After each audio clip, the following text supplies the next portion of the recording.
Assalamualaikum warahmatullahi wabarakatuh. Alhamdulillahi rabbil alamin. Allahumma salli ala sayyidina Muhammadin bi'adadi kulli da'in wa dawa'in wa ala alihi wa ashabihi ajma'in. Amma ba'du.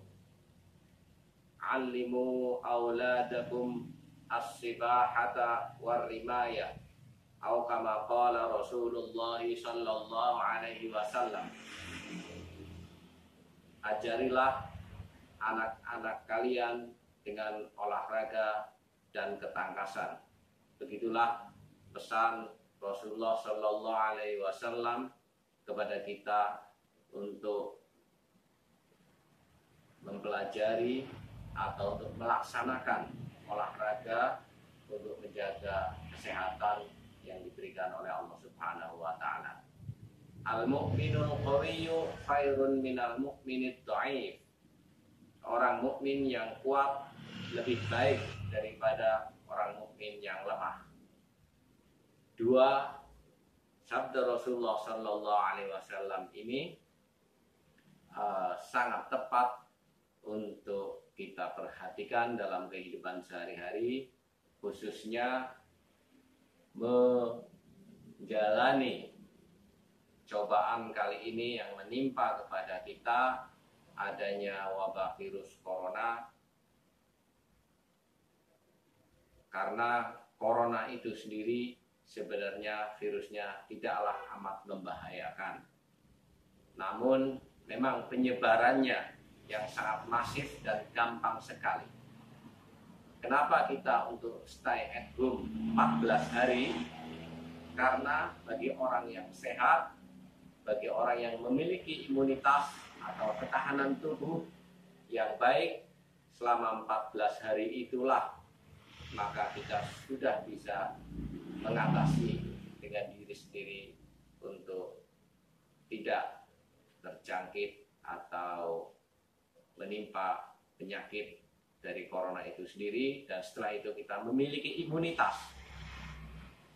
Para hadirin, salah satu yang akan memperkuat imunitas diri kita adalah ketenangan jiwa, dan itu bisa kita lakukan salah satunya juga dengan melakukan yoga, karena yoga ini membuat kita relaksasi dari seluruh organ tubuh, pikiran, dan gejolak-gejolak keinginan. Yang kedua, bahwa yoga ini menggerakkan sistem anggota tubuh kita secara baik. Salah satu contoh yoga yang kami rekomendasikan, dan ini bisa dilakukan oleh siapa saja, kapan saja, minimal setiap hari 5 menit. Salah satu ini yang bisa dikenal dengan relaksasi atau suneti ataupun apapun namanya. Yang pertama, posisi pernafasan dengan yang sangat lembut atau sangat pelan. Ketika kita membuang udara dari hidung, maka perut kita kempeskan.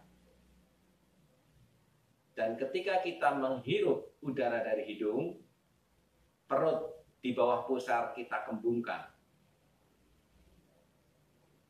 Sebegitu terus sampai yang terpelan, sampai kita tidak merasakannya, dan aliran udara itu memenuhi seluruh tubuh dan memenuhi seluruh sel-sel yang ada di dalam tubuh kita.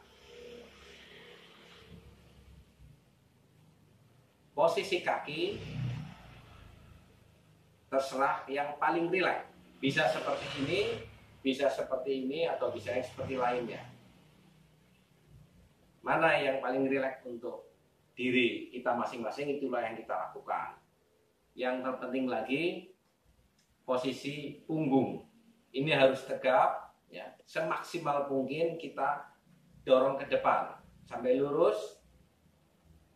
Tangan diletakkan di atas kuku seperti ini, baru Kita mulai sekali lagi, ketika menghirup udara maka perut kita kembung, dan ketika membuang perut kita kempes, dan yang kita gerakkan perut bawah pusara.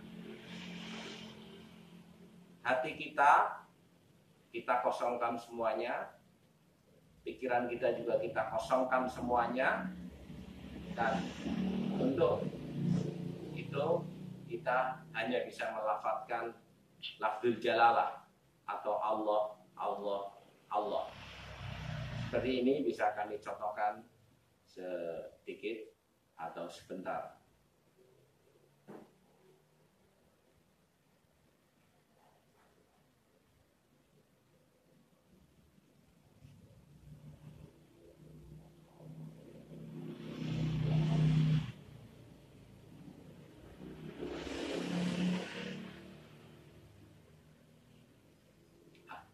Itu salah satu panduan yoga. Yang kedua, yoga yang digabungkan dengan pernafasan. Ini juga untuk memperkuat khususnya organ perut dan organ dada. Sama, ketika kita membuang nafas, semuanya dari hidung, bukan dari mulut, maka perut kita kempes. Ketika kita menghisap, maka perut kita kembung, dan tahan beberapa detik semaksimal kita mampu. Setelah itu kita buang lagi lewat hidung. Jadi keluar dan masuknya udara semuanya dari hidung. Hanya polanya yang kita atur. Tangan bisa di dada seperti ini. Ketika kita membuang, sekali lagi perutnya kempes dan perut di bawah pusar. Nanti setelah kita menghisap atau sedang menghisap, kita kembungkan dan kita tahan beberapa saat semaksimal diri kita masing-masing mampu. Jadi waktunya tergantung orang per orang. Tidak perlu dimeniti, tapi kemampuan diri kita masing-masing. Bisa kita contohkan seperti ini.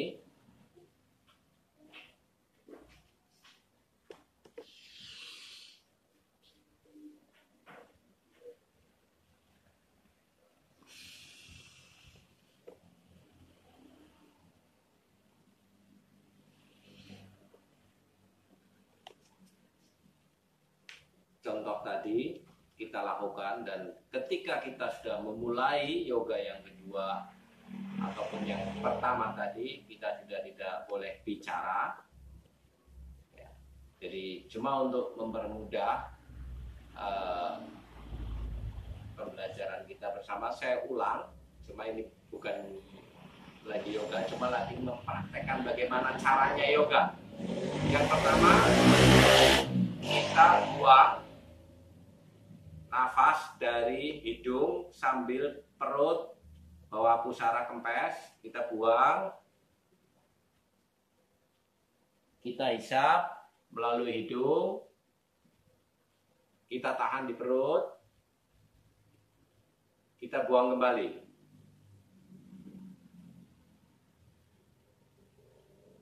Seperti ini. Ini kita praktekkan ya. Untuk keseriusan.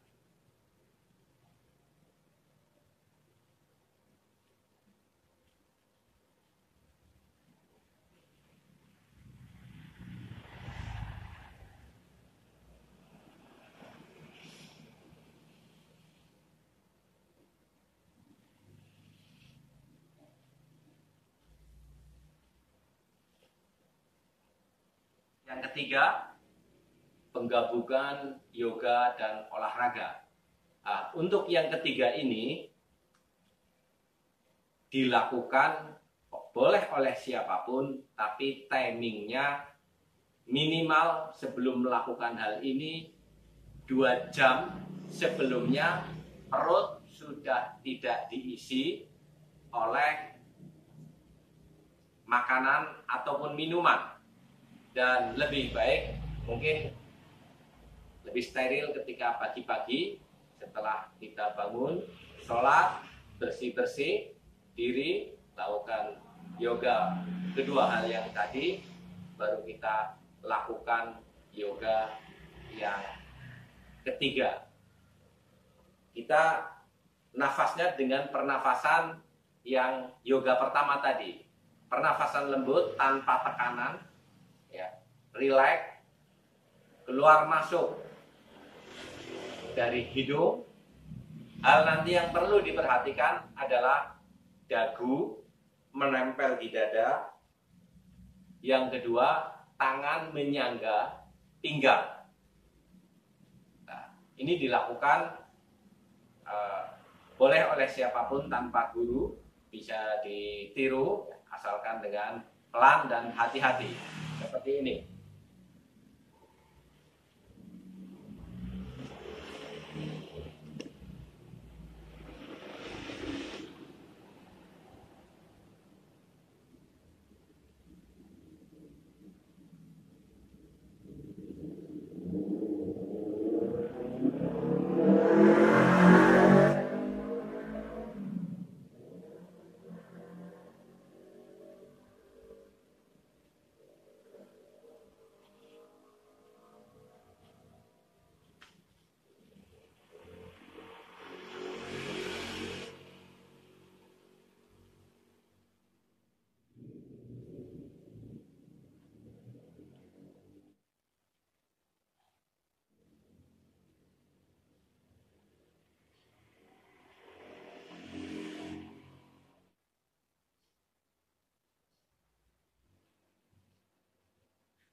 Para pemirsa, untuk yang keempat ini, yoga yang keempat, sama, kalau mau melakukan minimal 2 jam sebelumnya sudah tidak minum, makan, sehingga perut kita sudah normal dan relatif kosong. Dan untuk pemula, ini mungkin butuh panduan dari orang lain agar tidak jatuh. Ini yang dinamakan yoga asanas atau yoga yang mampu membangkitkan kundalini dan bahkan sangat fresh, atau kalau kita punya penyakit-penyakit ringan bisa langsung kita rasakan untuk penyembuhan. Mari kita ikuti ya, dari awal pelan-pelan. Pernafasannya seperti yoga yang pertama, pernafasan lembut, semua dari perut, keluar masuknya, dan dari hidung, tanpa tekanan, serileks mungkin.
dari 4 yoga yang kami contohkan ini bisa dilakukan secara terpisah. Mungkin pagi semedi punya sempat, sore dengan yoga yang gabungan olahraga yang nomor 3, dan yang atau mungkin pagi juga, atau malam yang yoga asanas yang terakhir yang nomor 4, tapi minimal 2. Yang pertama dan yang kedua kita lakukan karena ini sangat ringan dan bisa dilakukan oleh siapapun. Syukur-syukur yang ketiga. Kalau yang keempat untuk pemula ya minta bantuan agar tidak jatuh. Tapi asal perut kita kosong, ini bisa dilakukan oleh siapapun. Dan ini cara kita untuk mensyukuri nikmat kesehatan dan fisik yang diberikan oleh Allah Subhanahu wa Ta'ala.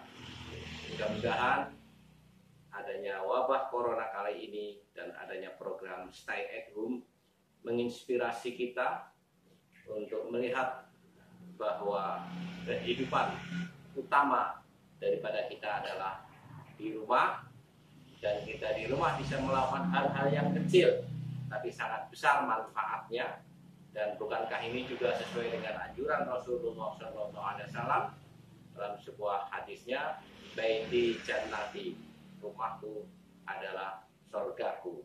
Di rumah kita bisa melakukan apapun yang bermanfaat, dan di rumah kita juga membina sebuah inspirasi untuk kehidupan yang lebih besar lagi.